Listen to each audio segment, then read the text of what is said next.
Sí.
Carlos, podemos empezar.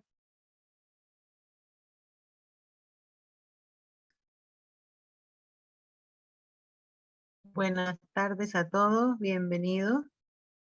Soy la doctora Andrea Fiamane, presidenta de la Sociedad Médica, y estoy muy contenta que estén hoy día conectados con nosotros en este tutorial.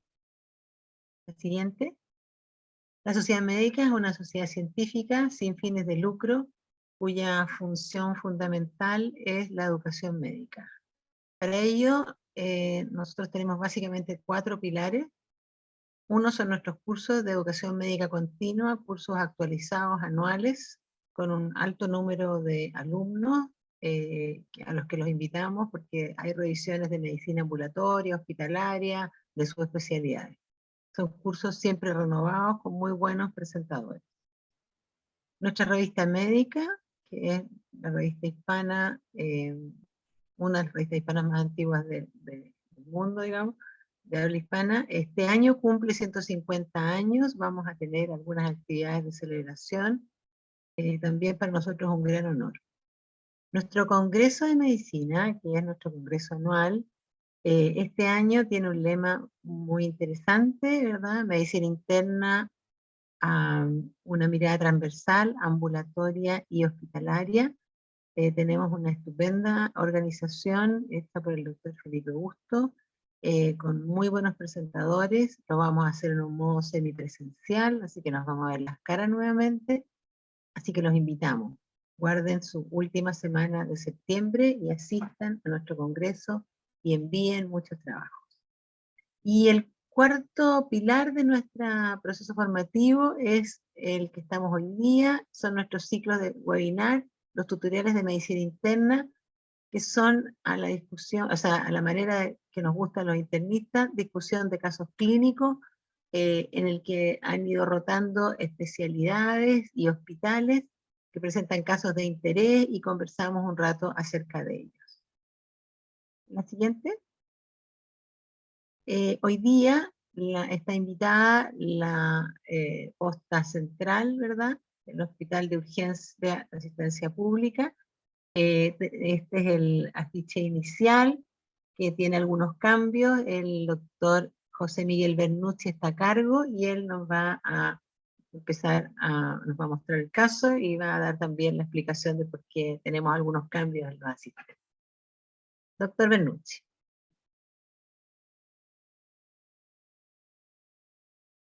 Puedo compartir pantalla, ¿verdad?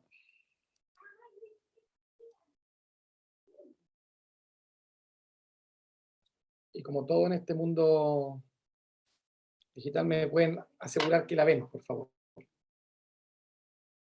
¿Sí? Sí, la vemos, está bien. Ya, perfecto. Muchas gracias. Muy buenas tardes a todos y todas. La verdad es que para mí personalmente es un honor poder participar y representar a nuestro querido Hospital de Urgencia Posta Central o Asistencia Pública en una nueva reunión de nuestro webinar de nuestra sociedad. La verdad es que es primera vez que a mí me toca participar acá, así que le agradezco un montón a la doctora Fiabane, al directorio, la invitación. Para los que lo conocen, es nuestra nueva cara, ¿no es cierto?, de la torre. Y los participantes originales, que era la doctora Pamela Smith, nuestra internista de web, y el doctor Tomás San Martín, que es nuestro residente de medicina de la Universidad Finisterra, lamentablemente por motivos de fuerza mayor no pudieron participar, pero así que me tocó a mí presentar y tengo la ayuda de un gran colega, amigo, que nos conocemos hace muchísimos años, el doctor Alberto Jara Leonelli, que es nefrólogo hasta hace poco tiempo de UAP, ahora se nos cambió de casa, pero nos sigue apoyando cuando le pedimos su ayuda. Así que vamos a presentar para iniciar este caso clínico, que es un hombre, varón de 75 años, que la verdad no tenía antecedentes mórbidos conocidos, no tenía antecedentes quirúrgicos, la verdad no tenía antecedentes tampoco de consumo de fármacos, no tenía hospitalizaciones recientes, y la verdad es que tenía una historia bastante plana, sin grandes aspavientos, y él se dedicaba de la región metropolitana, específicamente de la zona agrícola de Tiltil, y consulta que en contexto trabajando sufre una caída de altura de más de 6 metros, descrita como de alta energía. Ingresó el día 10 de abril, este es un caso real, en nuestro hospital, derivado desde el hospital de Talagante, ¿no es cierto?, con este motivo de consulta, que es una caída de alta energía. Al examen destacaba un traumatismo frontal severo con una otorragia que venía descrita desde el momento de la interconsulta realizada desde el hospital de Tiltil. Ingresa a UAP, al servicio de urgencia, el reanimador en escala Glasgow de 8 directamente a ventilador mecánico.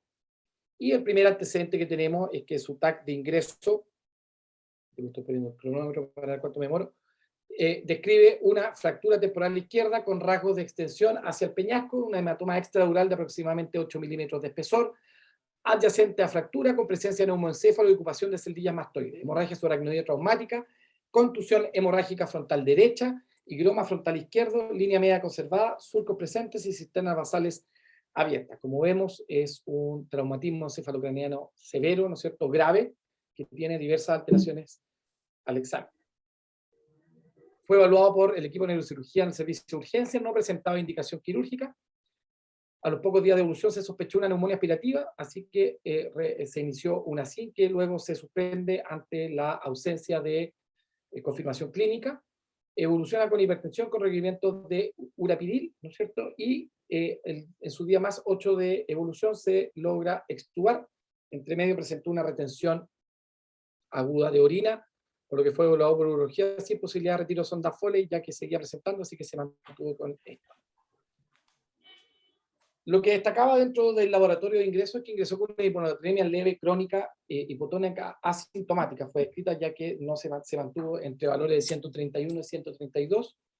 Y dentro de su evolución, específicamente el día más 23, presenta una caída súbita de la anemia de 131 a 118, asociado a síntomas neurológicos. La verdad que no están tan descritos, pero al parecer tuvo un aumento de compromiso de conciencia más allá del descrito de los ASAL y sus secuelas que había tenido en el momento, sin un episodio claro convulsivo. se inició un suero fisiológico al 3% con respuesta parcial de síntomas. Posterior a lo cual se mantiene con indicación de suero hipertónico al 3% a 40 cc hora, 250 cc cada 12 a 24 horas de acuerdo a la evolución de la natremia. Ese es el caso clínico, la verdad que es bastante común, por lo menos de ver en nuestro centro clínico. Probablemente si ustedes trabajan en centros que estén asociados o cerca de lugares, aunque sean de atención primaria, cerca de lugares de traumatismo o centros de derivación, probablemente es un caso que se ve con cierta frecuencia. Por lo tanto, nuestra primera pregunta, y aquí invito a participar, digamos, a los asistentes, es ¿cuál sería el estudio adecuado para este paciente? Porque si vimos la descripción, que fue lo que logramos rescatar de la fecha, la verdad es que mayor estudio no tenía. La posibilidad A, ¿no es cierto?, es clínica de evaluar el BEC y electrolitos urinarios. El B es clínica, que el BEC, objetivización, ¿no es cierto?, de este BEC, por ejemplo, a través de una ecografía bedside y electrolitos urinarios, electrolito urinario más osmolaridad urinaria, o D, no requiere estudio o solo tratar como al parecer se hizo en este caso. Tenemos algunos segundos para contestar.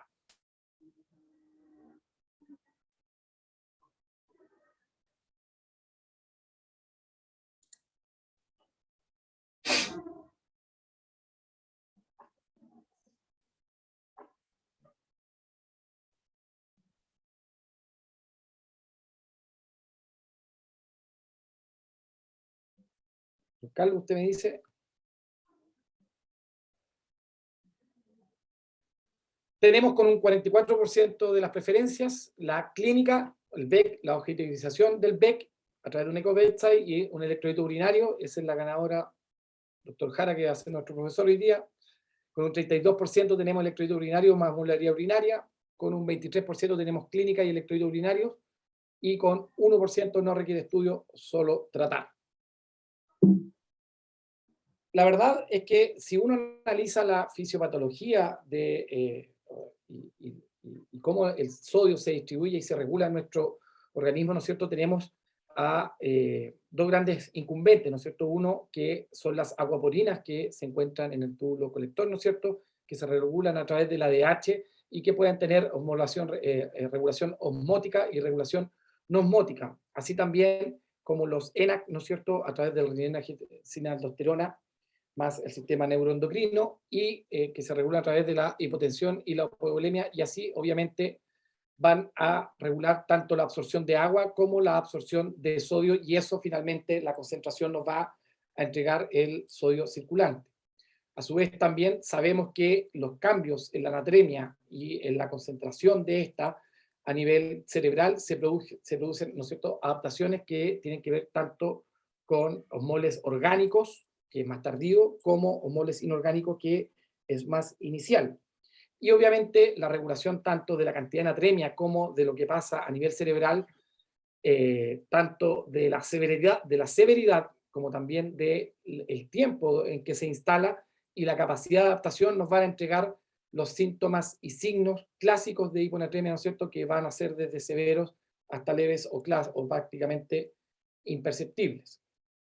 En este estudio clásico del año 76, ¿no es cierto?, que describía las manifestaciones, ¿no es cierto?, clínicas y neurológicas de la hiponatremia, entregan este grupo de pacientes, ¿no es cierto?, 1452, el inicio de la hiponatremia menos de 12 horas, el otro más de 3 días, ¿no es cierto?, con diferencias severas de 112 y 118. Si vemos, por ejemplo, la incidencia de coma fue un 100% en este grupo, un 6% en este otro. Convulsiones, solamente un 29% acá, solamente un 4%. Todas las causas de mortalidad, la mitad de estos pacientes se fallecieron, solamente un 6% de esto, y si vamos a las muertes asociadas directamente a hiponatremia, son un 36%. Si vemos si vemos la clínica, ¿no es cierto?, que esto es bastante clásico, ¿no es cierto?, que va desde síntomas leves, ¿no es cierto?, con pocos cambios neurológicos, hasta síntomas severos, como describimos recién, incluyendo alucinaciones, decorticación, edema no cardiogénico, ¿no es cierto?, somnolencia, incluso paro cardiorrespiratorio. Evidentemente esto es lo clásico que nos enseñan a todos en la escuela de medicina. Sin embargo, hay que tener presente que los síntomas en una hiponatremia aguda y crónica pueden estar sobrepuestos, ¿no es cierto?, con otros casos clínicos. los pacientes con hiponatremia aguda pueden no tener síntomas o su presentación aparecer, ¿no es cierto?, tiempo después de que está instalada la hiponatremia, y los síntomas de hiponatremia, tal como describimos recién, lamentablemente no son específicos. Entonces, la verdad es que esperar los síntomas, ¿no es cierto?, para poder hacer un actuar o para poder clasificar, parece no ser una conducta clínica adecuada. Es por eso que el estudio, ¿no es cierto?, juega un rol preponderante, principalmente si nosotros tenemos hiponatremia, esperamos que el exceso de agua se elimine, ¿no es cierto?, a través de la supresión del ADH y por lo tanto tener una orina disminuida. Por lo tanto, todos los conceptos que lleven a un exceso con una ADH adecuada y un exceso de diluyente, por decir de alguna forma, ¿no es cierto?, de líquido, va a generar una orina diluida siempre con una osmolaridad menor a 100. Y en esos casos podemos tener, ¿no es cierto?, polipsia primaria, podemos poner fórmulas que estén demasiado diluidas, ¿no es cierto?, fluidos que nosotros estemos entregando a los pacientes también diluidos, o sueros hipotónicos, ¿no es cierto? Y con una orina concentrada, la verdad es que va a depender del tipo de sodio que tengamos, si es un sodio bajo, menor a 30, generalmente se dice menor a 20, o tenemos hipovolemia, sepsis, ¿no es cierto?, una hipertensión portal, una falla cardíaca, algo que esté reteniendo, ¿no es cierto?, sodio, o con un sodio elevado, puede ser una hipovolemia asociada a diuréticos, vómitos, el SIAD, como ya lo vamos a ver, análogo del ADH, hipoaldosteronismo, etc. Y así, evidentemente, la osmolaridad y el sodio juegan un rol preponderante para poder determinar, ¿no es cierto?, el origen de la hiponatremia. Oye, José, ¿puedo intervenir un poquitito? Ahora viene. Ya, bueno, para empezar, agradecer la invitación de José Miguel y de la sociedad. Recapitulando un poquito lo que decía José Miguel, finalmente cuando tenemos una hiponatremia, lo principal del estudio, y más que del estudio, entre comillas, sino en el fondo de la clínica, es que tenemos que partir por el volumen, por el BEC, por el sodio corporal total. Sabemos que los humanos en general somos, o más bien los clínicos, somos malos para reconocer el BEC, así que quizás la ecografía ahí que salía mencionada nos podría ayudar un poquitito, pensando en mirar la cava, ver que no hayan derrame, ascitis, etc. Y con eso básicamente nos da 3 escenarios clínicos, que es como clásicamente uno define la hiponatremia y como probablemente todos ustedes que en algún momento muchos han estudiado hiponatremia, siempre la parten en 3 grupos. La hiponatremia con el volumen extracelular disminuido, normal, entre comillas, o aumentado. El primer y el último grupo son súper fáciles de discriminar en general. O sea, es fácil saber si una persona está deshidratada o si una persona está sobrehidratada. Y todo este estudio y todas estas molestias de los electrolitos urinarios, osmolaridad urinaria, etcétera, se aplican principalmente al grupo en que nosotros consideramos que el volumen extracelular está conservado. Aparte de la apreciación clínica, que no tenga edema, etcétera, etcétera, obviamente también está la presión arterial, el ortostatismo, que también es muy útil. Pero todo este algoritmo que es súper útil, que sale en esta diapositiva, es cuando nosotros consideramos que el paciente tiene un volumen extracelular conservado, que es probablemente el grupo donde la hiponatremia se hace difícil. Claramente, si un paciente tiene el BEC aumentado, ya sea por, no sé, insuficiencia cardíaca, daño hepático crónico, cirrosis o falla renal, por ejemplo, son pacientes que o tienen un volumen intravascular efectivo disminuido, llámese los pacientes con insuficiencia cardíaca o con cirrosis, que en el fondo, ya sea porque la insuficiencia cardíaca tiene un gasto cardíaco disminuido porque el corazón está débil, entre comillas, o en el caso de los pacientes con daño hepático crónico que tienen vasodilatación en todo el cuerpo y principalmente en la parte esplácnica y por eso tienen un volumen efectivo disminuido, o los pacientes con falla renal que en el fondo tienen una excreción disminuida de sodio y por eso hacen y pudiesen estar expandidos. Y lo otro, obviamente, los deshidratados están deshidratados claramente, pues ahí no hay mucha vuelta que darle. Tienen el típico boom CREA sobre 20, tienen el ácido úrico alto y todo el cuento. En el fondo, el grupo difícil es los que tienen el volumen o el sodio total conservado. Ahí donde yo creo que el estudio de la hiponatremia, donde se hace un poco más complejo y requiere un poco más de darle vuelta. Seguimos mejor, porque de ahí vamos a hablar de ese un poquito más adelante, yo creo. Gracias.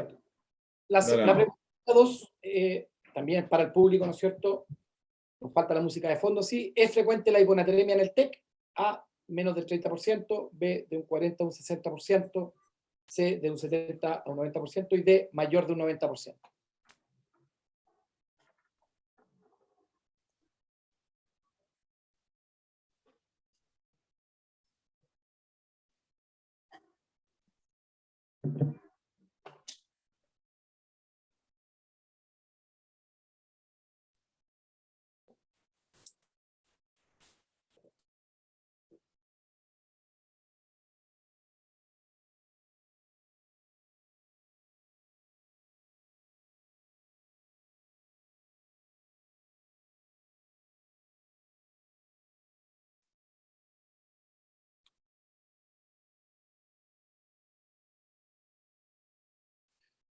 Tenemos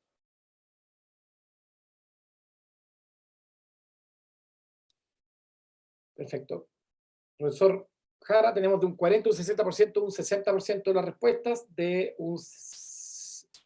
está casi empatado, de un menor del 30%, un 20%, de un 70, un 90, un 19%, y más de un 90%, un 2% de las respuestas. Como vamos a ver, en esta serie, que fue descrita el año 2007, de personas con distintos cuadros neurológicos, como era una contusión cerebral, una fractura de cráneo, una hemorragia subaracnoidea, digamos, un hematoma cerebral, y digamos, lo que equiparamos a TEC, ¿no es cierto? En esta serie fue escrita alrededor de un 47,9%. En realidad, todas las series entregan alrededor de entre un 45 y un 55%, más o menos, de aparición de hiponatremia en el TEC. Y clásicamente está descrito, digamos, también en el TEC de acuerdo a una presentación bimodal o una presentación en J, donde los primeros días de evolución, digamos, se presenta, luego se normaliza y luego vuelve a presentarse posterior al día 8, ¿ya? Lo cual evidentemente es compatible con lo que nos pasó con nuestro paciente, que ingresó con un cuadro de hiponatremia y luego volvió a presentarse al día más 23 cuando cayó súbitamente esta. Por lo tanto, volviendo al caso clínico, nuestro paciente presentaba un TEC grave secundario caído de altura sin indicación quirúrgica, una fractura temporal izquierda con extensión a peñasco, un hematoma extradural de 8 milímetros, una colección yuxtadural temporal izquierda, una contusión hemorrágica frontal derecha, una hemorragia subaracnoidea traumática, estuvo intubado alrededor de 8 días conectado a ventilador mecánico, una hiponatremia severa crónica hiposmolar con BEC conservado asintomática, lo que señalaba el doctor Jara, ¿no es cierto? Y una retención aguda de orina a usuario de sonda Foley. Tenía aparte una hiperplasia prostática benigna, que era la causa que estaba realizando retención urinaria. Por lo tanto, llegamos al momento, digamos, de presentar cuál sería nuestro diagnóstico diferencial, no referente al TEC, porque ese está bastante claro, sino más bien a la hiponatremia. La alternativa A es iatrogenia, la alternativa B es un síndrome de secreción inadecuada de ADH, la alternativa C es una encefalopatía perdedora de sal, y la alternativa D, una sobreposición, o sea que tenga más de un mecanismo fisiopatológico que le esté generando finalmente una hiponatremia. A votar.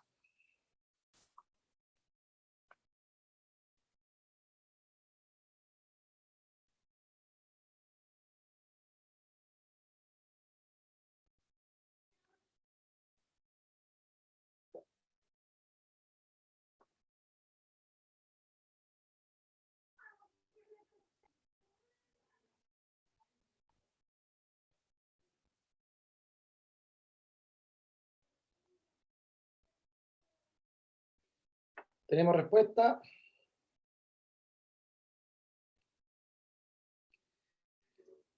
Con un 67% de las preferencias tenemos al SIAD, con un 13% una encefalopatía perdedora de sal, con un 18% tenemos un síndrome de sobreposición o 2 o 3 eventos que estén generando la hiponatremia, y un 2% como guía heterogénea.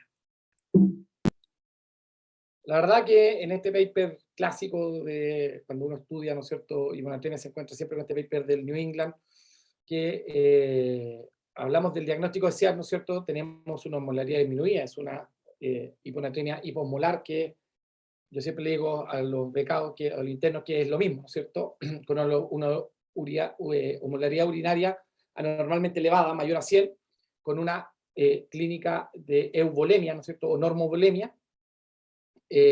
No hay signos clínicos de depresión de volumen extracelular, ¿no es cierto?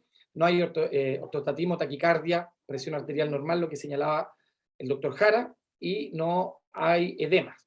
Hay un sodio urinario elevado y la función tiroidea está normal y no hay uso diurético, y la función también del azúcar renal está normal. Hay algunos otros elementos, como por ejemplo que el ácido úrico está diluido, menor a 4, también el nitrógeno ureico, la fracción excretada de sodio es mayor a 1%, ¿no es cierto?, de urea mayor a 55, no se puede corregir con suero fisiológico generalmente. Está descrito también que hay distintos tipos de SIAD, de acuerdo a la función de la ADH que haya, ¿no es cierto?, del tipo A, B, C y D, pero que no es el objetivo de esta presentación describir cada uno. Si vamos a las causas de SIAD, en realidad todos los listados son bastante extensos, generalmente está escrito por tumores pulmonares, mediastínicos, que no sean del tórax, ¿no es cierto?, carcinoma duodenal, pancreático, ureteral. En realidad es una expresión bastante frecuente como paraneoplásico, desórdenes del sistema nervioso central, como tumores, enfermedades inflamatorias, degenerativas, misceláneas, incluyendo el TEC como nuestro paciente, ¿no es cierto? Hay inducida por drogas, principalmente, ¿no es cierto?, todas las que afecten al sistema nervioso central, análogos y antagonistas del ADH, etc. Enfermedades pulmonares y otras, como por ejemplo neumonía, ejercicio extenuante seriado, arteritis de las arteritis gigante, idiopática, etc. Por lo tanto, en este paciente, volviendo al caso clínico también, se diagnosticó un SIAD de origen central y se solicitó una nueva imagen para descartar complicación local. Tenía un neumoencéfalo escrito previamente, la misma no tenía complicaciones, y se decidió iniciar furosemida 20 miligramos cada 12 horas. Y a la familia se solicitaron pastillas de sal. Por lo tanto, a esta altura, y referente al diagnóstico diferencial, queremos preguntarle cuál es la diferencia entre el síndrome o el cerebro perdedor de sal, ¿no es cierto?, y el SIAD. Oye, José Miguel, ¿podríamos volver una atrás? Sí. Antes de hacer esta pregunta, porque es como importante. Una más, no. Dos más mejor. Y de ahí volvemos. La anterior a esa. Pero se demora un poquito. La anterior a esa. Es que, bueno, porque el tema del SIADH no es tan sencillo de repente de entender. A diferencia de los dos escenarios anteriores que yo les mencionaba, donde había ya sea hipovolemia o hipervolemia, o sea, hipovolemia o hipervolemia con volumen intravascular efectivo disminuido, en esos ambos casos hay un aumento en la ADH que es fisiológica, porque como contaba José Miguel, hay dos estímulos principales para la liberación de la hormona antidiurética. Uno, obviamente, que es la hiperosmolaridad. La osmolaridad plasmática sobre 290 empieza a aumentar así linealmente, pero el otro estímulo que es aún más poderoso, que es la hipovolemia, porque en el fondo, entendámoslo como que el cuerpo lo primero que defiende es la volemia más que la osmolaridad. Entonces, ¿de qué te sirve tener tu osmolaridad súper buena si te estás muriendo de hipovolemia? Entonces, entre comillas, el cuerpo dice, no, ya sabes que reabsorbamos agua nomás y después vemos qué hacemos con esto del sodio. En estos dos casos, tanto por hipovolemia o por hipervolemia con disminución del volumen circulante efectivo, está la ADH alta y eso, entre comillas, está bien, está bien. nos va a generar este problema de la hiponatremia, pero debería ayudar a que el sujeto no se muera. Pero en el caso del medio, que es con el volumen extracelular conservado, normal, etc., ahí es donde tenemos este problema. Y tenemos esto ese paper que mencionó José Miguel, que es como del año 2013, una cuestión así, o 2009, no me acuerdo bien, pero es como el que deberían leer si les interesa este tema, que se llama, de hecho, síndrome de antidiuresis inapropiada. Si me dan la anterior, de Ellison, 2007, más antiguo todavía, pero no ha salido nada mejor que ese como para entender bien. En el fondo, lo que te dice es que hay una antidiuresis inapropiada y le cambiaron el nombre de CADH a antidiuresis inapropiada porque encontraron una familia, no me acuerdo si era en Chipre o en Grecia, alguna cuestión, que tenían una mutación autoactivante del ADH y que son el tipo D. Y por eso le cambiaron el nombre a la cuestión, porque en el fondo también hay antidiuresis sin ADH aumentado. Pero bueno, en la mayoría de los pacientes lo que hay es que hay con hiponatremia, existe ADH, y lo normal es que lo que debería suceder es cuando la osmolaridad baja de 2,90, 2,85, no debería haber ADH detectable en la sangre, no debería haber 0. Entonces ya con que haya, no sé, de 0 sube a 5, ya es mucho más de lo que debería haber y la orina no es lo suficientemente diluida como debiera ser, y por eso se va produciendo la hiponatremia. Una cosa importante para, no sé, para los becados, para los colegas, para quien sea, que de repente se pone muy rápido el rótulo de CADH, pero lo que hay que estar súper claro es que el CADH o este síndrome de antidiuresis inapropiada es un diagnóstico de descarte, ¿ya? Entonces no... Es como el síndrome hepatorenal, no sé, pues cuando llega el paciente con hiponatremia no podéis decir que es CADH, ¿ah? Eso probablemente lo vas a saber después de algunos días. Y la forma de descartarlo obviamente es como con estas medidas indirectas de que no existe hipovolemia, de que la osmolaridad urinaria es mayor de lo que debiera ser, porque una persona cuando tiene hiponatremia, la osmolaridad urinaria tiene que ser menor a 100 o incluso alrededor de 50. Tiene que haber euvolemia clínica, o sea, todo esto que dice aquí. Tiene que haber un estado en que no está activado el síndrome, o sea, no hay hipovolemia, entre comillas, entonces no está activado el sistema de renina, angiotensina, aldosterona, entonces el sodio urinario no puede ser bajo, tiene que ser alto, tiene que ser sobre 30, sobre 40, como dice aquí, o sea, el sujeto no tiene hipovolemia, entonces no está reabsorbiendo sodio,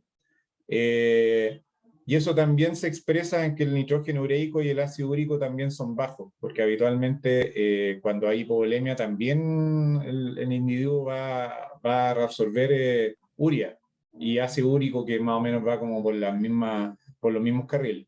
También como es de descarte, hay que descartar el hipotiroidismo, que también es otra causa de hiponatremia, o el hipocortisolismo o la insuficiencia suprarrenal, etc.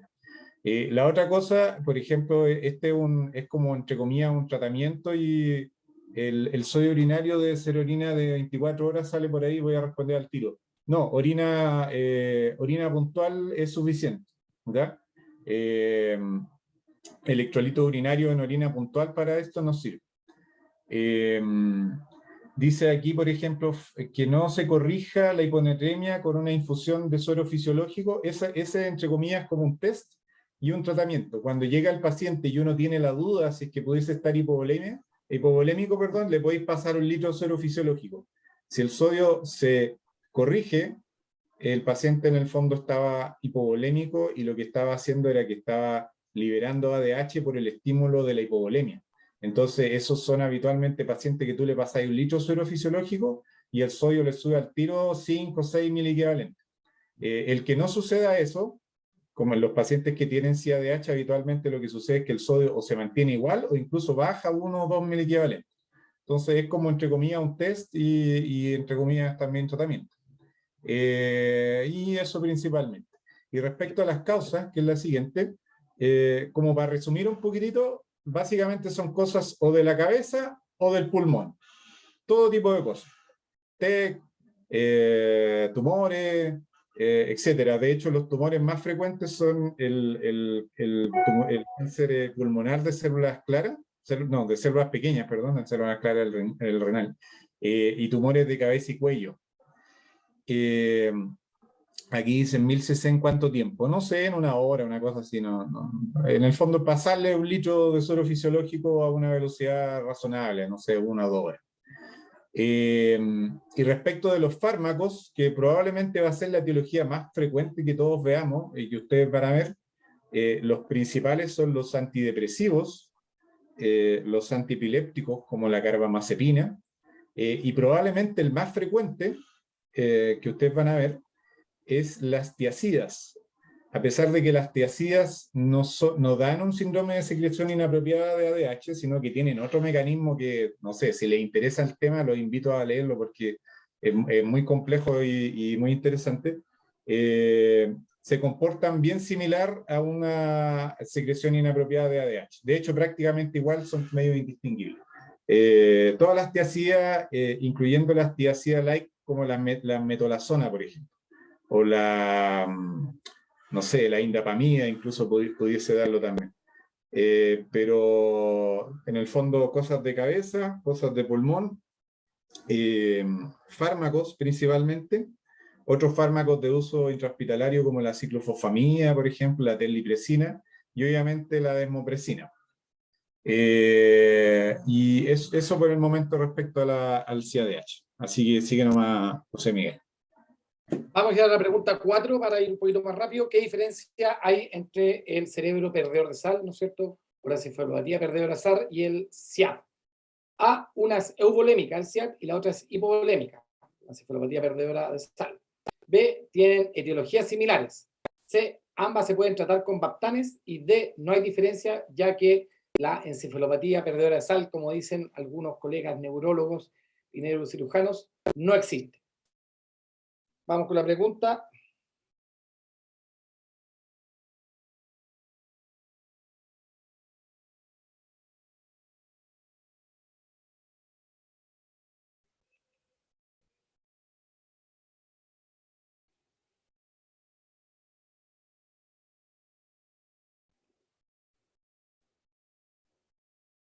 Tenemos la respuesta.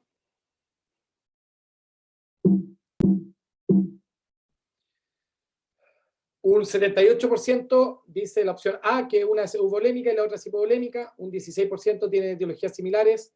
Un 5% ambas se pueden tratar con baptanes. Y un 2% no hay diferencia, ya que la encefalopatía no existe.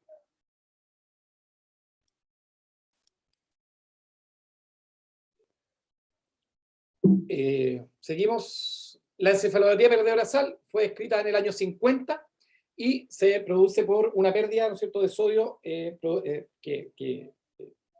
sigue posterior a desórdenes cerebrales, generalmente resultando como una hiponatremia y como una hipovolemia en general.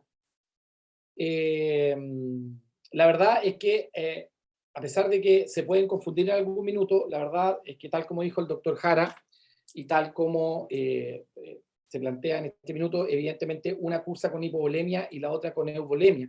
Por lo tanto, en una, la euvolemia en relación a la hiponatremia, ¿no es cierto?, está dada por esta alteración, ¿no es cierto?, en la secreción inadecuada de la hormona antidiurética, y en este caso por mecanismos, ¿verdad?, bastante complejos y que algunos son bastante misteriosos. Por alguna razón, este estímulo hace que se pierda, ¿no es cierto?, sodio a nivel renal, y se pierde tanto sodio y agua, y por lo tanto hay una pérdida similar. Por lo tanto, los antagonistas de vasopresina están contraindicados en estos tipos de estados, y la hipovolemia en el cerebro perdedor de sal necesita reemplazo no solamente de sodio, sino también de agua, lo cual obviamente va en contra, por ejemplo, de lo que sabemos del SIAD, donde evidentemente el exceso de líquido es lo que está generando la hiponatremia. Es mucho más frecuente en los pacientes con hemorragia subaracnoidea, y donde el total de hiponatremia incluso puede superar el 60%. La encefalopatía perdedora de sal ha sido estudiada en población con TEC, pero la verdad es que son mucho menor proporcionalmente de lo que describimos anteriormente y la verdad que solamente hay algunos casos reportes. ¿Ah? Generalmente puede iniciarse de días hasta incluso está escrito hasta 2 meses posterior a la hemorragia subaracnoidea, pero generalmente es en el periodo más agudo. Aquí vemos una tablita con las diferencias, ¿no es cierto? El estatus, uno es hipovolémico, el volumen, ¿no es cierto? Uno es hipovolémico y el otro es euvolémica. El sodio y el agua es negativo, este es normal o incluso incrementado. La deshidratación está presente, el ciato, como le dijo el doctor Jara, está ausente. El peso está normal o disminuido, está normal o incrementado. La presión venosa central disminuida, normal o incrementada. También la presión capilar pulmonar. Y el ácido úrico está normal, disminuido. Acá, como dijo el doctor, que puede haber aumento de la reabsorción, está normal. Como vemos, son signos clínicos que son bastante fáciles de poder obtener, ¿no es cierto?, en nuestros pacientes. Por lo tanto, la encefalopatía periordial parece ser una patología propia neuroquirúrgica, a diferencia del CIAR, que tiene causas extracerebrales, como vemos. La bulimia es la diferencia clínica principal. El manejo en reposición de agua y sodio, mientras que la limitación de volumen es preferente en el CIAR y no responde a otra terapia como baptales. Ahí una cosita, que de hecho aquí hay una colega que está muy atenta. Por la anterior, que yo, de hecho, yo igual lo voy a decir. La anterior.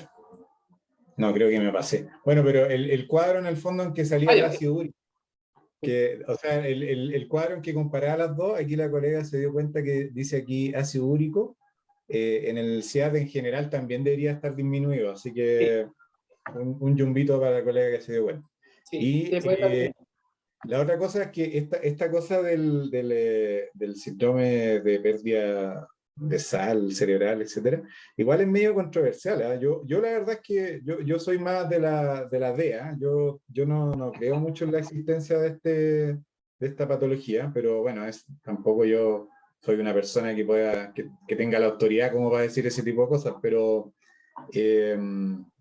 lo que sucede mucho en los pacientes neuroquirúrgicos es que reciben grandes cantidades en el fondo, de soluciones hipertónicas al 3, incluso al 10%, y lo que sucede es que estos pacientes tienen una sobrecarga corporal de sodio, entre comillas. El sodio se va para todos lados, se va para los huesos, se va incluso en el subcutáneo y principalmente en la médula renal.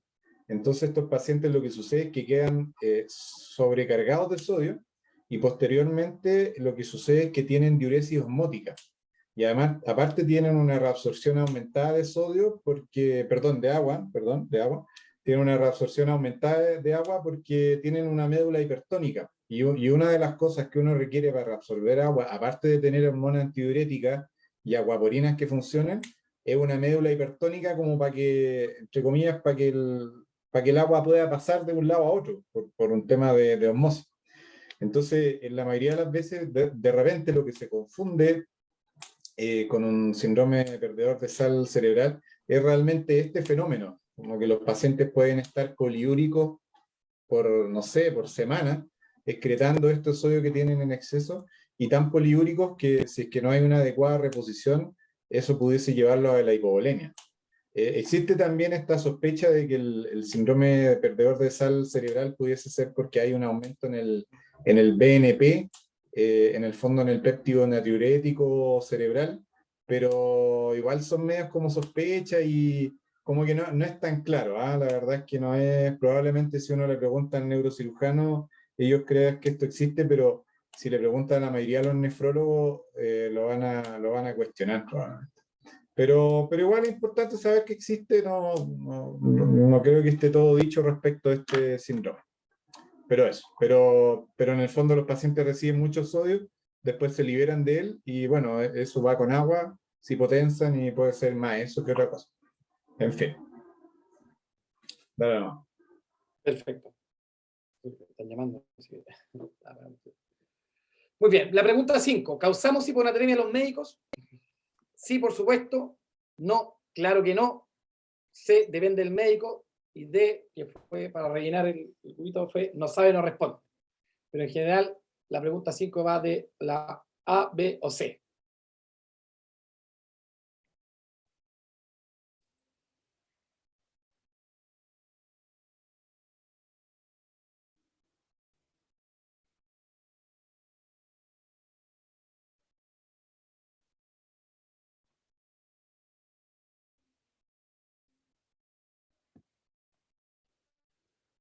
¿Tenemos respuesta porque esta es cortita?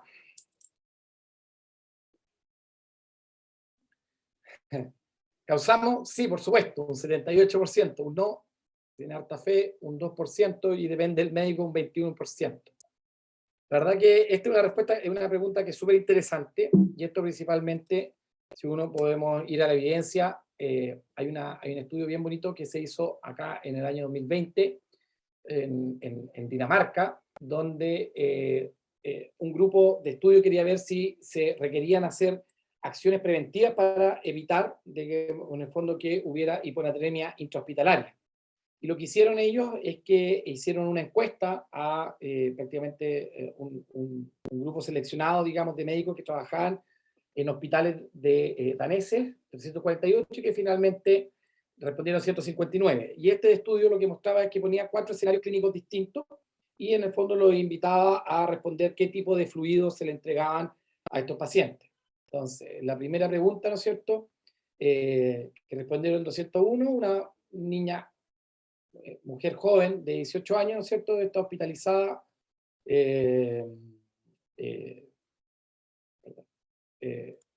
está hospitalizada,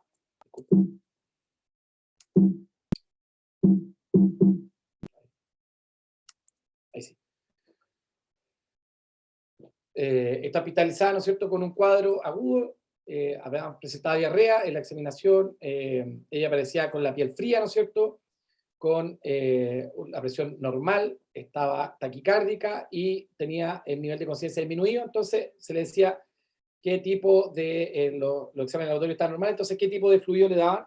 La respuesta correcta era una solución salina isotónica, pero lo que llama la atención acá es que un 76% respondió adecuadamente, y lo que llama más la atención, ¿no es cierto?, es que un 24% de los encuestados no respondió de forma adecuada, dándole distintos tipos, digamos, de soluciones tanto hipertónicas como hipotónicas. En el escenario 2 era un escenario pediátrico, que en realidad era un niño de 5 años que llegaba después de caer de la bicicleta, ¿no es cierto?, con una herida en la cabeza, tenía distinto, y la respuesta correcta era una mezcla de suero isotónico con glucosa al 5%, que solamente un 10%, menos mal no somos pediatras, digamos, respondió, y más del 89,6% respondió de forma incorrecta. En el escenario 3, que aquí no atribuye más, ¿no es cierto?, un hombre de 75 años que llega a la urgencia, acabo de salir de arriba, con una fractura, este es el caso de fractura de cadera, y no tenía signos, digamos, de daño en la cabeza. Al examen clínico, ¿no es cierto?, mostraba síntomas de hipovolemia, tenía la piel, etcétera, y tenía un sodio de 110. La respuesta correcta, ¿no es cierto?, era darle fisiológico o darle Ringer, ¿cierto? Alrededor de un 67-68% respondió adecuadamente, y también lo que llama la atención es que, ¿no es cierto?, sobre un 30% respondió de manera inadecuada. Estos son, digamos, escenarios clínicos referentes a estos médicos.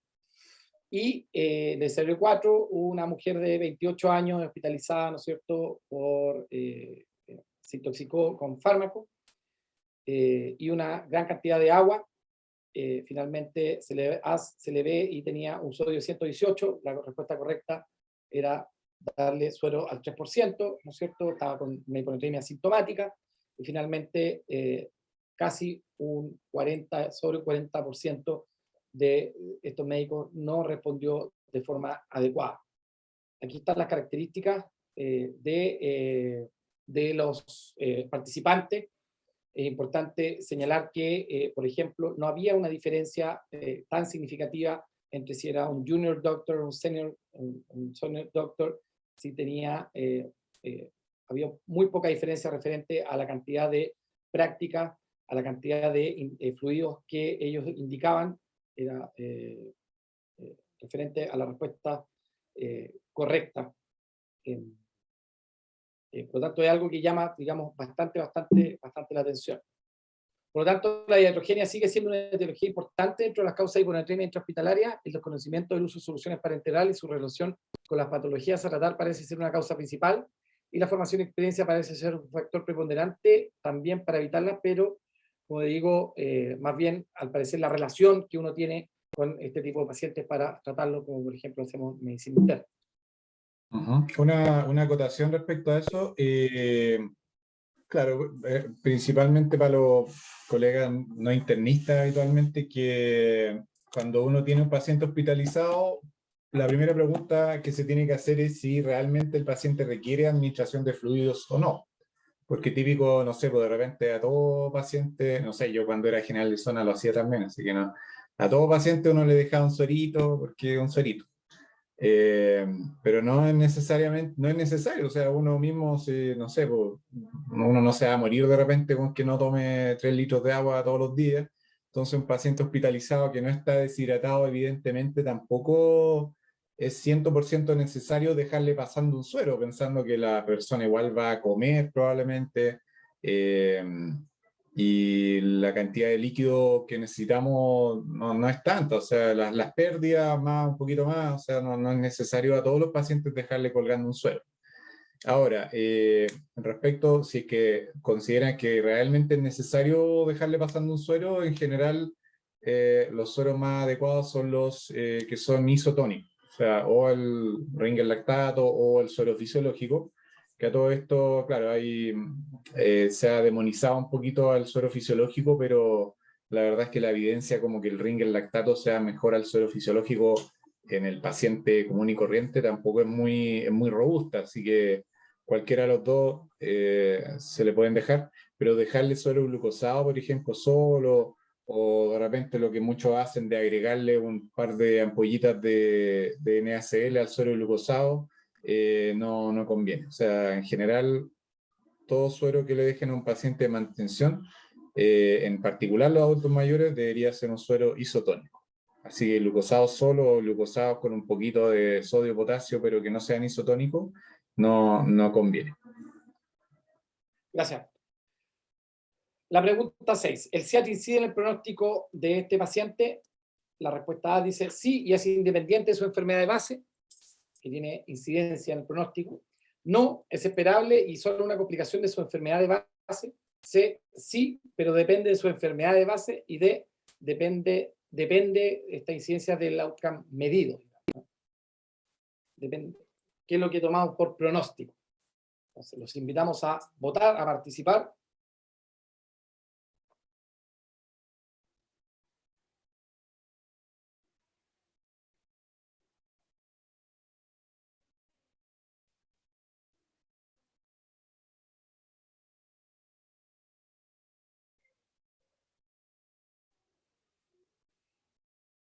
Tenemos respuestas.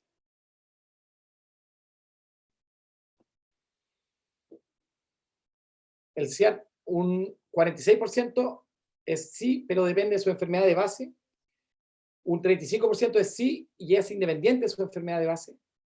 Un 10% empatado es no, es esperable y solo una complicación de su enfermedad de base. Y un 10% depende del outcome a medir.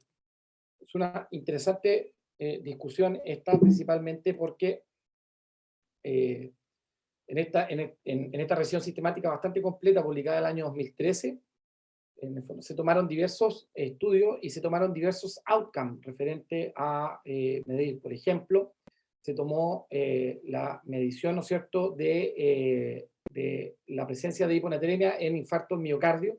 Y si nosotros vemos, ¿no es cierto?, acá el metaanálisis, evidentemente es un factor de riesgo donde empeora el pronóstico de mortalidad del infarto referente a tener hiponatremia, no tener hiponatremia. Si vemos acá en falla cardíaca, también el metaanálisis nos muestra de que empeora la mortalidad tener hiponatremia que no tener hiponatremia, así también en cirrosis y así también en infecciones pulmonares. Si tomamos todas estas enfermedades y en el fondo y hacemos el metaanálisis completo, efectivamente de todo este grupo de enfermedades empeora la mortalidad, que es un outcome duro, ¿no es cierto? Un outcome que siempre buscamos, ¿no es cierto?, como algo que nos da una certeza absoluta de que la hiponatremia es más mala que no tener la hiponatremia. Y en esta revisión sistemática, si vemos la evaluación que se hizo solamente de los pacientes hospitalizados en todas las series, el tener hiponatremia y estar hospitalizado también aumenta la mortalidad, o sea, un outcome tremendamente duro. Si vemos por niveles de hiponatremia, el metaanálisis nos muestra que diferencias de 5, en promedio de 5 milimoles hacia abajo de los valores normales, ¿no es cierto?, de 135, empieza a aumentar la mortalidad. Este también, ¿no es cierto?, es lo mismo, el riesgo, ¿no es cierto?, para mortalidad, y como podemos, ¿no es cierto?, la dispersión que se genera, sobre todo, ¿no es cierto?, en niveles alrededor de 130 y bajo 131, pero que nos da, ¿cierto?, esta relación entre niveles de natremia y mortalidad. Ahora, si vamos a outcome duro, ¿no es cierto?, estábamos hablando de mortalidad, pero algo muy importante que también importa sobre todo a las personas que trabajan en administración y que obviamente tienen incidencia también en respuesta, es sobre los costos. Este mismo autor, que es Corona, hizo otra revisión sistemática del año 2016 publicada en el JAMA, donde nos demuestra que para la serie de hospitalizaciones, ¿no es cierto?, los costos aumentan en por lo menos un par de puntos sobre las hiponatremias. Si esto lo separamos, si esto lo separamos por diagnóstico en falla cardíaca, tener hiponatremia aumenta los costos hospitalarios, tener en cirugía cardíaca aumenta casi 4 veces, ¿no es cierto?, 400%. En enfermedad pulmonar también aumenta, en enfermedad hepática también aumenta muchísimo, en las series pediátricas también, y mortalidad asociada a costo, digamos que esto refuerza su propia revisión sistemática anterior, y en toda la serie de hospitalizados, ¿no es cierto?, tanto por enfermedad como por solamente el estar hospitalizado, también aumenta la mortalidad referente a los costos. Por lo tanto, la hiponatremia es un problema clínico que se asocia a outcomes desfavorables para el paciente, se asocia además a un aumento del costo de la atención de salud, y lo que señala, digamos, el análisis de los datos obtenidos desde la revisión sistemática es que la prolongación de la hospitalización, inicio de nuevo tratamiento y complicaciones asociadas a la misma hiponatremia serían las razones de este aumento de costos. Por lo tanto, en realidad, intervenir sobre la prevención, como también el tratamiento precoz, es algo que no solamente nos va a dejar tranquilos a nosotros, sino va a ayudar directamente al paciente en outcomes muy duros y también a toda la serie administrativa referente a la disminución de costos. Antes la pregunta 7, ¿es correcto el uso de suero de NaCd al 3% en este paciente? ¿Cómo se usó? Sí, fue una indicación correcta. B, no, está mal indicado. C, depende de los síntomas. Y D, podría usarse para corregir más rápidamente la hiponatremia sin ser mandatorio. Vamos a invitar a participar.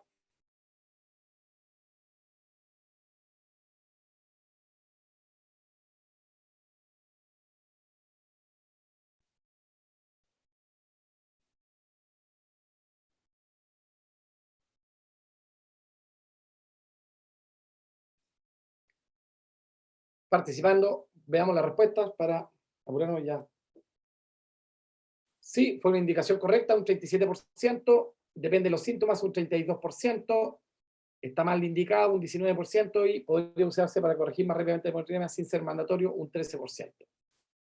Vamos a ver. En realidad, casi todas las guías en realidad mandan que frente a síntomas severos, como vimos en las primeras diapositivas, ¿no es cierto?, principalmente rigidez muscular, convulsiones, compromiso de conciencia marcado, ¿no es cierto?, el uso de 3% en bolo debería ser mandatorio. Si no hay síntomas severos, evidentemente hay que evitar la sobrecorrección, ¿no es cierto?, y con los típicos objetivos de 8 milimoles en 24 horas, 14 o 16, ¿no es cierto?, 48 horas, 16, 18 en 72 horas, ¿no es cierto?, evitando, ¿no es cierto?, de corregir demasiado rápido. Si tenemos, ¿no es cierto?, sobrecorrección, volver atrás, se puede dar agua, suero glucosado, ¿no es cierto?, suero al medio, y desmopricina en caso para controlar la diuresis demasiado brusca y para, obviamente, llegar a al diagnóstico final. En realidad, la hiponatremia, como ya esto es como cuadro más resumen, ¿no es cierto?, va a depender obviamente que del mecanismo, dependiendo a lo que estemos sospechando como causa, evidentemente, pero si vemos en esta parte de acá, ¿no es cierto?, la respuesta va a depender del tratamiento de acuerdo evidentemente al tipo de diagnóstico y al tipo de mecanismo que generalmente esté produciendo este cuadro. Evidentemente, si vamos aquí a la parte de tratamiento, va a depender, como digo, del mecanismo finalmente del tratamiento, pero en el caso de nuestro paciente que se usó solo el 3%. Doctor Jara, ¿algún comentario? En general, bueno, toda la hiponatremia hay que tratar la causa, independiente del BEC, si el BEC es bajo, conservado o alto. Entonces, como habíamos hablado anteriormente, la hiponatremia es con BEC bajo, la cosa es un poco más sencilla, aportar volumen y tener ojo que no se sobrecorrija. Otra cosa que tenemos que hablar un poquitito es la mielinolisis pontina, ¿ya? Que es como el gran temor de esta cuestión. La mielinolisis pontina también ocurre cuando los pacientes tienen hiponatremia por hipovolemia, ¿eh? Así que no es así como que le pasé suero, subió, pero no importa porque era por deshidratación. No, igual hacen mielinolisis pontina.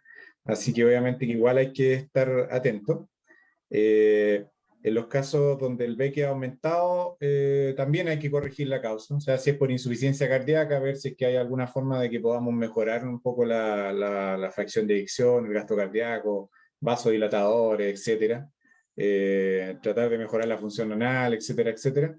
Un poquito de diuréticos también. La furosemía es adecuada para bajar el sodio porque si bien produce pérdida de sodio y agua, es más pérdida de agua, por eso que la furosemia tiende hacia la hipernatremia. Pero en este caso, más importante, cuando tenemos una hiponatremia con BEC conservado, que pensamos que es un CADH, porque ya descartamos el hipotiroidismo, el hipocortisolismo y todas las otras cuestiones, para enfocarnos en el tratamiento, lo primero que tenemos que saber es qué tan rápido fue la instalación. Y eso se define arbitrariamente como 48 horas. Si es que la instalación fue antes de 48 horas, podemos corregir esta hiponatremia rápidamente sin miedo a la mielinolisis pontina. Y en este caso, por ejemplo, que era un paciente hospitalizado y que ahí dice dentro del caso que súbitamente el sodio bajó, este caso lo podemos corregir rápido. No es necesario, en particular si el paciente desarrolla síntomas. No tenemos esta limitación de los 8 miliequivalentes en 24 horas porque fue una hiponatremia de rápida instalación. Otro caso importante es la hiponatremia de los maratonistas, la hiponatremia inducida por ejercicio. Esos también son pacientes que hacen síntomas, porque los síntomas y la gravedad también tienen que ver con la velocidad de instalación, por las que son de rápida instalación y que desarrollan síntomas son las que hay que corregir más o menos rápido. Donde el quebradero de cabeza, y que son las más frecuentes, son las hiponatremias crónicas, que son básicamente las que se desarrollan en 48 más horas, o las que no sabemos en cuánto tiempo se demoraron en instalarse. Y ahí la corrección la tenemos que hacer dependiendo de la severidad. Cuando los pacientes tienen síntomas, igual hay que corregirlo, al menos corregirlo unos 4 a 6 miliequivalentes de forma rápida. Y eso solo se puede hacer con el suero hipertónico al 3%. Muchas veces se ocupa suero al 1,5%, pero eso no es apropiado, ¿ya? En muchos lugares tienen la creencia de que el sodio al 3% no se puede pasar por vía periférica, pero eso es mentira, ¿ya? El suero al 3% sí se puede pasar por vía periférica, obviamente que tratar de que no sea una vía tan distal, un poco más cercana al codo y que sea una vía confiable, o sea, ojalá que se haya puesto relativamente reciente, que no se esté ocupando para ninguna otra cosa, y a una velocidad de infusión que no sea más allá de 30 o 40 cc por hora a todo reventar, ¿ya? Porque a una mayor velocidad que eso, sí puede provocar flebitis, pero en el fondo sí se puede ocupar NaCl al 3% por vía venosa periférica, porque esa es una de las dudas también frecuentes que existe. Entonces, cuando la hiponatremia es un CADH, hay que corregirlo al 3%. Obviamente, si es que el sodio está, no sé, digamos, bajo 125, bajo 120, ya desde 125, 130 en adelante, ya uno puede hacer otro tipo, continuar con todas las otras cosas que creo que iba a hablar un poquito más adelante. Eso, sigue nomás mejor, porque seguimos hablando mejor de...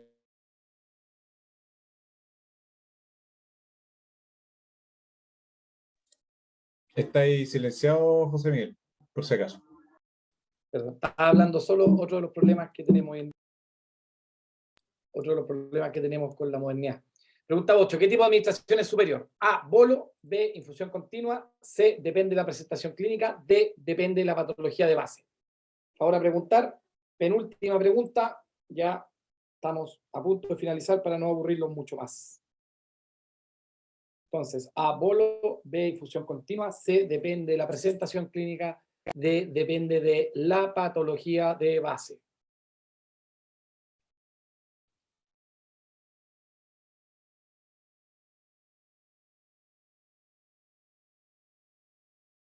La respuesta tenemos...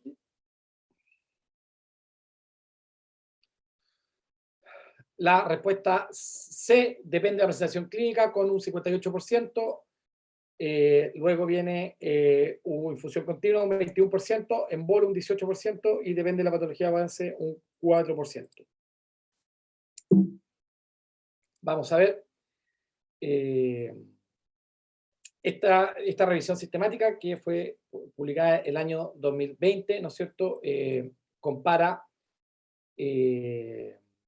178 finalmente randomizados, donde se incluían, ¿no es cierto?, manejo en bolo versus manejo de infusión continua.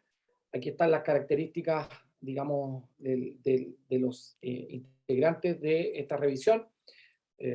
Si podemos ver, por ejemplo, como causa, uso de tiazida, hay un 10% de diferencia, disminución del BEC, producto de pérdidas extrarrenales, aquí ganancia de BEC, ¿no es cierto?, y suficiencia adrenal más o menos similar, ADH exactamente igual, ¿ya? Estas son como las características de quienes incluyeron en este trabajo. Y aquí lo más importante es que los grupos, por lo menos en cantidad de sodio, digamos, tanto en bolo como en infusión continua, el promedio era más o menos similar, y en osmolaridad urinaria más o menos también similar. ¿Qué es lo que pudimos ver acá? Por ejemplo, si se compara la tasa de sobrecorrección, que dijimos que era uno de los grandes problemas, ¿no es cierto?, porque podíamos poner en peligro. El bolo tuvo menor tasa de sobrecorrección que el bolo. Esto tanto en la intención de tratar como en el protocolo de análisis que se hizo. Si vemos, por ejemplo, la necesidad de volver atrás, ¿no es cierto?, debido por la misma sobrecorrección, la intención fue mucho menor en el bolo que en la administración por en la infusión continua, ¿verdad? Y acá vemos, ¿no es cierto?, las concentraciones de sodio alcanzadas después que se inició la corrección, tanto en intención de tratar como por protocolo, y los cambios totales del sodio que se hicieron también en intención de tratar y por protocolo. Por lo tanto, uno puede asegurar que el bolo y la PIC parecen ser... Disculpa, aquí, mouse, mejor un mal. El bolo y el BIC parecen ser eficaces para aumentar el sodio de manera efectiva. El bolo parece ser mejor para evitar nuevas bajas y mejor dentro de la primera hora. Y el bolo debería preferirse en hiponatremia sintomática, lo que es consistente con casi todas las guías actuales, que es más o menos lo similar que señalaba el doctor Jara y que sigue apareciendo en las mismas guías como demostramos.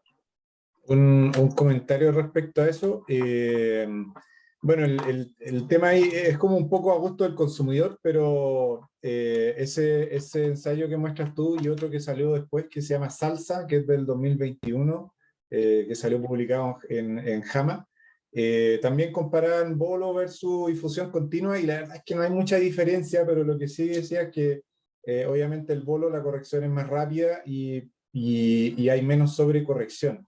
Entonces, el bolo, ya sea en la instancia aguda, o sea, cuando tenemos un paciente sintomático con una hiponatremia severa y le queremos mandar, no sé, 2, 3 bolos, y para que le suba el sodio 4 a 6 miliequivalentes para que salgamos de la urgencia. O incluso cuando estamos ya un poquito más relajados, también le podemos seguir haciendo bolos, porque la ventaja que tiene el bolo, que a todo esto es de 2 ml por kilo, y esos 2 ml por kilo más o menos te van a subir como 2 miliequivalentes el sodio, es que podéis pasar un bolo y podéis controlar, podéis pasar un bolo y podéis controlar, o sea, vais tomando electrolitos posterior a cada bolo. Pucha, por desgracia, si es que no hay buen laboratorio cercano, ahí vamos a tener problemas.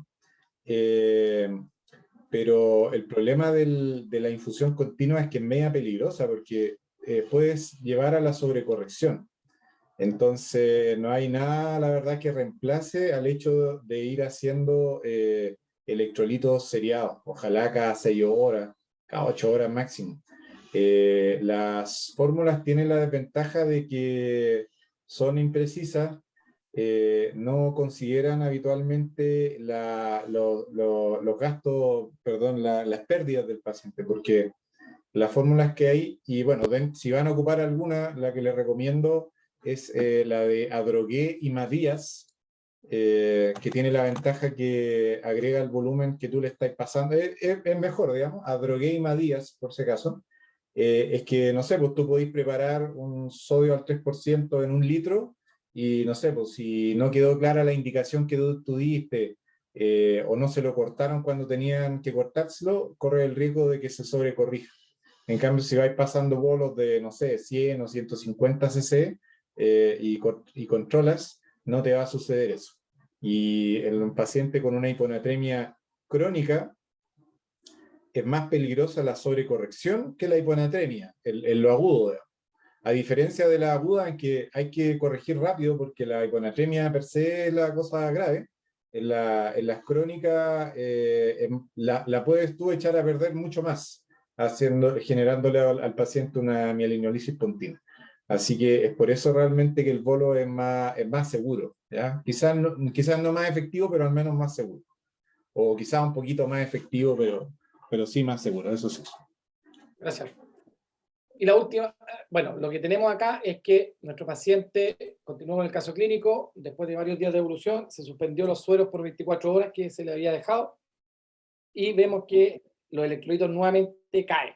Se recuerdan, partimos con 118 y después de varios días de suero al 3%, se lo suspendimos por 24 horas, se hizo control y nuevamente cae a 120. Y fíjense en el sodio urinario, NAU dice 684, o sea, el paciente está botando sodio a lo bestia, porque tuviste días pasándole sodio al 3%, el paciente quedó cargado de sodio, y como mantuvo su problema cerebral y tiene la ADH todavía alta, se mantiene el trastorno. Entonces requiere otro tipo de corrección. Claro, exactamente. Y en realidad es que hacer frente a una hiponatremia refractaria, esto es algo que yo quería incluir, que era, sirven los Vaptanes, algo que cuando yo estudiaba se daba siempre vuelta, en realidad. Y la última pregunta es, ¿cuál es el rol de los Vaptanes en el CIAT? ¿Son útiles en casi todos los escenarios? B, nula o poca utilidad en la mayoría de los escenarios. C, útil en solo algunos escenarios. D, es útil pero poco costo efectivo. Si pueden responder.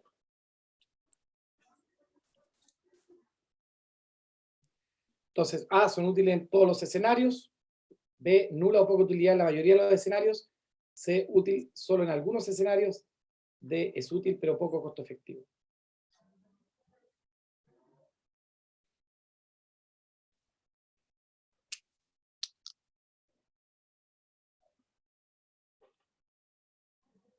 Si mostramos las respuestas, por favor.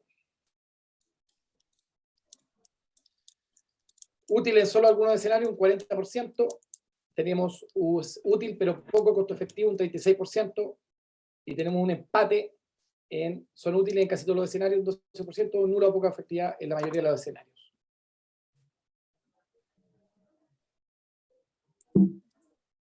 Si vemos este típico trabajo que es del año 2010, de una revisión sistemática donde se muestra la utilidad de todos los Vaptanes, si vemos esta revisión sistemática muestra que separado la hiponatremia, el uso de Aptam en hiponatremia euvolémica, ¿no es cierto?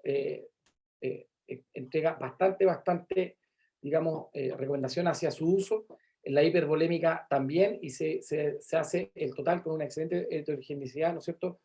Casi 500% de utilidad en este tipo de escenarios. Sí, acá se me salió un poco corta esta, pero se ven los distintos tipos de baptanes. Está el tolvaptan, el satavaptan, el conivaptan, el lixivaptan, los más conocidos, el tolvaptan y el conivaptan. Vemos que todos son útiles en los distintos escenarios. Así que si uno ve, digamos, este gráfico, ¿no es cierto? Uno puede decir, bueno, son bastante útiles y por lo tanto uno podría utilizarlos. Sin embargo, si uno va a leer, digamos que no todos siempre hacemos eso, ¿no es cierto? Si uno va a leer la revisión sistemática, si vemos que el outcome primario medido, digamos, para demostrar esta supuesta utilidad es una tasa de respuesta precoz, ¿no es cierto? Donde se mide el cambio de natremia que se utiliza, digamos, en las primeras horas, generalmente en los primeros 2 días, en las primeras 48 horas, donde el manejo clásico o no uso de baptanes versus uso de baptanes es mucho mejor el uso de baptanes. Si uno va a ver los outcomes secundarios, que es la respuesta tardía, estamos hablando de 3 a 7 días o incluso posterior, también los baptanes son superiores son superiores, digamos, al manejo clásico o no uso de baptanes. Por lo tanto, ¿son útiles? Sí, son útiles, pero en el fondo uno tiene que agregar que son útiles para cambios de natremia. Si uno quiere ver y analizar cuáles son outcomes más duros, ¿no es cierto? Como dijimos, la hiponatremia da mortalidad y por lo tanto yo esperaría que al usar un fármaco mejorar la hiponatremia, disminuiría la mortalidad no disminuyó, digamos, no hubo diferencia significativa entre no uso de Aptanes o manejo específico y uso de Aptam. Y si uno va a ver, por ejemplo, efectos adversos o efectos serios, tampoco hay diferencia significativa. Por otro lado, si uno pone Aptanes y precio, por ejemplo, esto es en Andalucía, en el Servicio Médico de Andalucía, la caja de 7 comprimidos de tolvaptan de 30 miligramos vale 283 euros, que deben ser alrededor de como $400, un poquito menos, $350 actuales, lo cual obviamente entrega un precio bastante importante. En Estados Unidos, la caja de 10 pastillas vale $4.784, lo que entrega $500, casi $500 por unidad. Por lo tanto, uno dice si va a gastar o le va a agregar sobreprecio de $500 por unidad, o sea, por día al paciente para cambiar la natremia sin cambio de mortalidad, uno podría decir, ¿no es cierto?, que es bastante inoficioso y la verdad es que prácticamente si uno busca literatura y uno busca evidencia, sobre todo evidencia de buena calidad, después del año 2013-2014 prácticamente no hay porque están prácticamente en desuso. Aparte, están excluidos en el uso de hipovolemia, hiponatremia, no se puede usar junto a otros tratamientos de hiponatremia, no se puede usar inmediatamente después de otros tratamientos de hiponatremia, hay que hacerle un seguimiento muy estricto, tienen un montón de interacciones, así que en realidad no están recomendados como tanto. Por lo tanto, los baptanes logran aumentar la natremia en casi todos los pacientes, la reducción puede verse en agudo y a mediano plazo, no hay beneficio en mortalidad y a pesar de un estudio sueco de costo-efectividad, que es ese justamente ahí, que es del año 2016, no parece ser una intervención de primera ni segunda línea de CIAR y usar con precaución muchas condiciones clínicas. Y, por ejemplo, en el Dynamet del ACP, ¿no es cierto? A pesar de que puede subir el sodio, ¿no es cierto? No hay evidencia de que mejoren un outcome clínico importante para nuestros pacientes. Como conclusión de esta presentación y para no aburrirlos más, la hiponatremia será un problema presente en nuestros pacientes hospitalizados a pesar de lo que aleguen los cirujanos y los traumatólogos. Su presencia es un marcador de mal pronóstico tanto para el paciente como para el sistema por costos. Un estudio adecuado nos ayuda a identificar la causa y tratar adecuadamente. En diagnóstico adecuado debe considerar sus diagnósticos diferenciales y aún la restricción hídrica y aporte de soluciones hipertónicas mantienen su rol sobre el tratamiento del CIAR. Doctora Fabiane, muchas gracias. Fiabane, por favor, muchas gracias.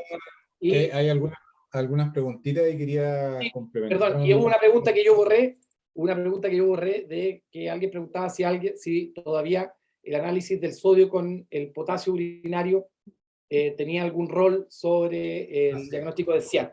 Así que la borré yo, pero la digo yo al colega que la escribió.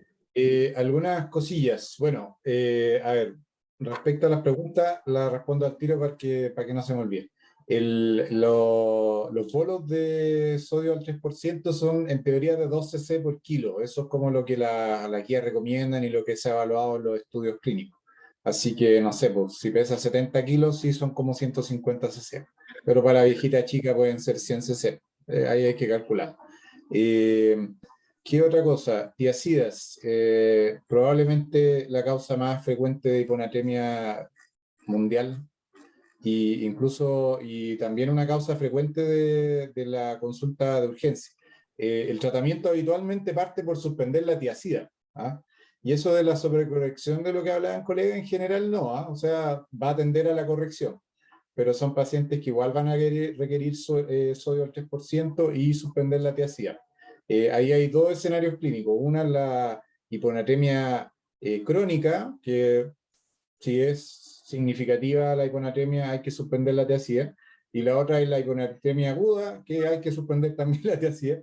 Así que sí, y corregir. Pero eso de la sobrecorrección en general no mucho. ¿Eh? Yo ahí cuando estuve en el J. Aguirre, como trabajaba en un intermedio nefrológico, veíamos harta hiponatremia por tiacida, así como severas, con sodio 105, 110.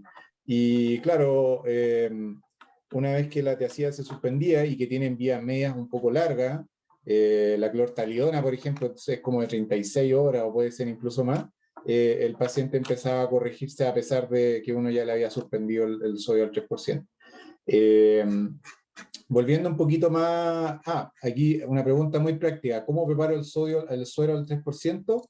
Mi fórmula personal es que tomo suero fisiológico 230 cc y le agrego 70 cc de sodio al 10%, y con eso queda al 3% justo, y tiene la ventaja de que te quedan 3 o 2 bolos en una bolsita. Entonces si es que alguien se manda alguna embarrada y le manda esa solución de una, igual no te va a subir más de 6 mec o más de 8 mec, que es como lo que uno no debiera pasarse por día. Cuando uno enfrenta una hiponatremia, en este caso, acotemos más el caso, una hiponatremia con BEC normal de instalación crónica, que es, bueno, si es severa, le pasáis obviamente el sodio al 3% hasta que lo lleváis a cierto punto, a 125, ideal a 130, qué sé yo, pero igual hay que hacer otras cosas. Y dentro de esas cosas está la restricción hídrica, ¿ya? Que es muy importante. Por ahí la colega preguntaba del índice de sodio y potasio urinario y sodio en plasma. Ese es bastante útil, tiene un nombre propio, pero yo no me acuerdo de ese nombre, pero una vez lo escuché, pero no me acuerdo. Y sale en el paper del 2007 de síndrome de antidiuresis inapropiada. Y en el fondo lo que te dice es que si ese índice quiere decir sodio más potasio urinario partido por el sodio en plasma es menor a 1, o sea, más tirando a 0,5, es más probable que el paciente va a responder adecuadamente a la restricción hídrica. Y cuando te acercáis al 1,5, o sea, el paciente tiene una excreción muy significativa de electrolitos por orina, es mucho menos probable de que el paciente va a responder solamente a la restricción hídrica. La restricción hídrica tiene que ser significativa, o sea, también de acuerdo a ese índice, es qué tan exigente tenemos que ser con nuestra restricción hídrica. Si es que el índice se aproxima a 0,5, ahí no somos tan exigentes. Pudiese ser 1 litro, por ahí.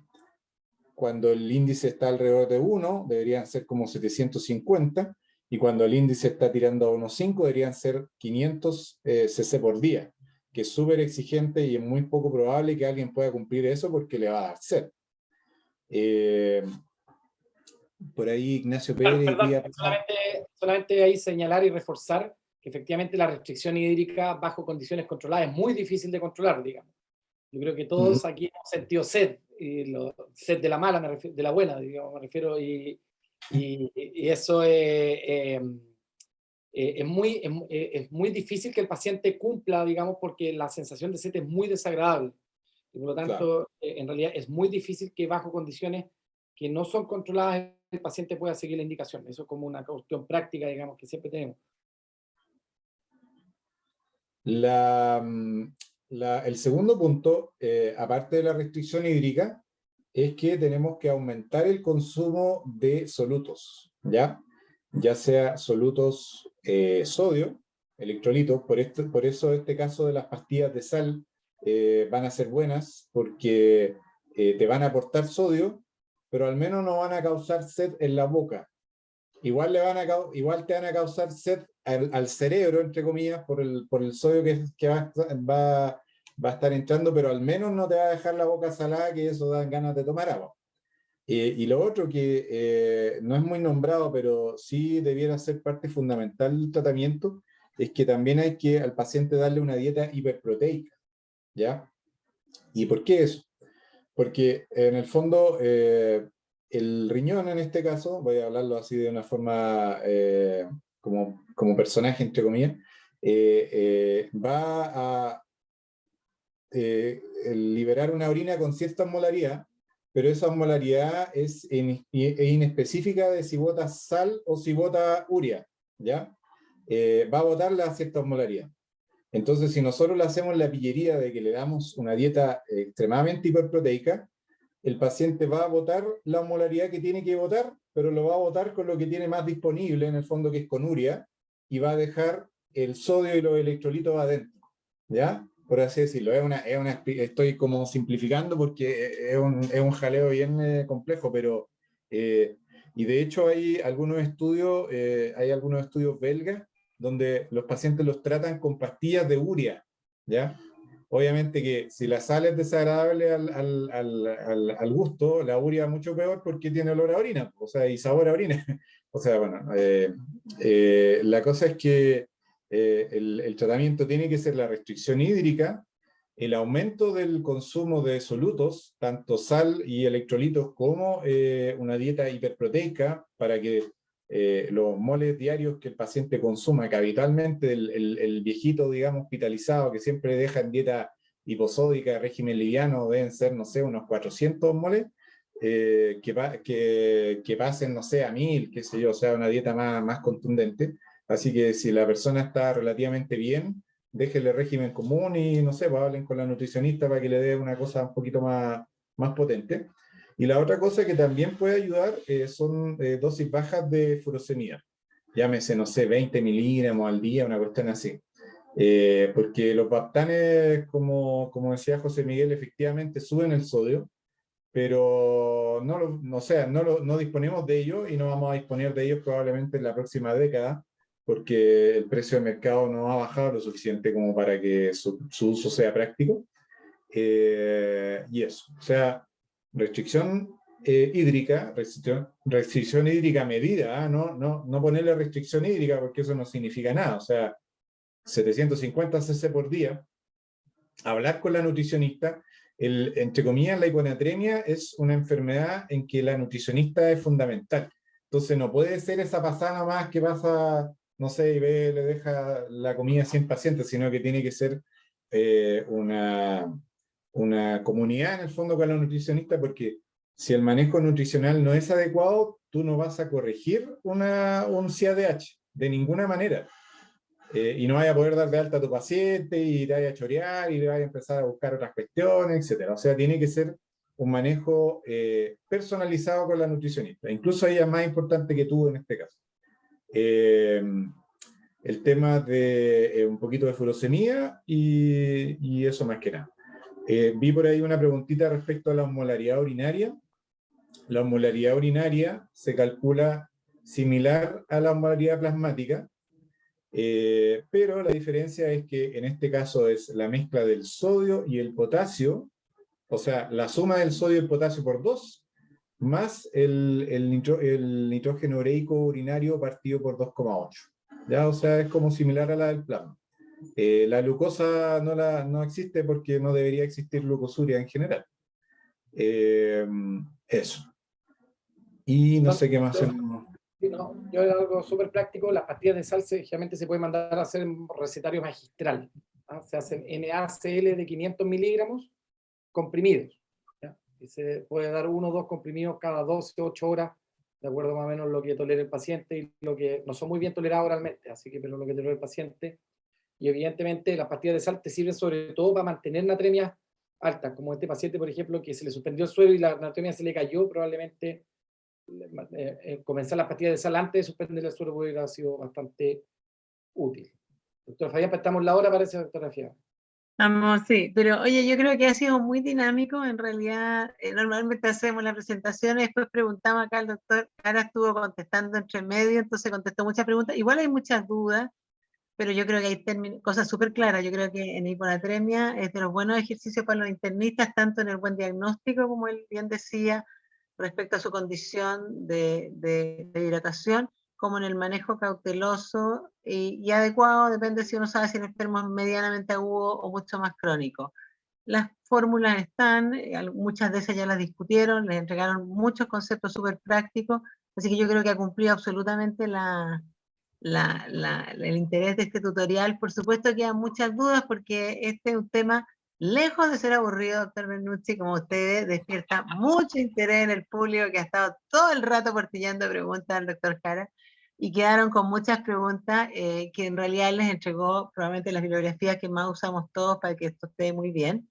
El tutorial lo vamos a subir a mediano plazo, no tan corto porque vamos subiéndolo progresivamente, pero lo vamos a tratar de subir luego y ahí lo pueden revisar de nuevo. Así que agradecemos enormemente al doctor Bernucci, al doctor Jara, a los doctores que no pudieron venir, pero que tuvieron su buena intención de hacerlo, y a todos ustedes los asistentes, y nos vemos el próximo mes. Muchas gracias. Que tengan Muchas buenas gracias, noches. doctora. Muchas gracias, doctor Jara. Muchas gracias a los asistentes. Gracias. Gracias a todos. Nos vemos.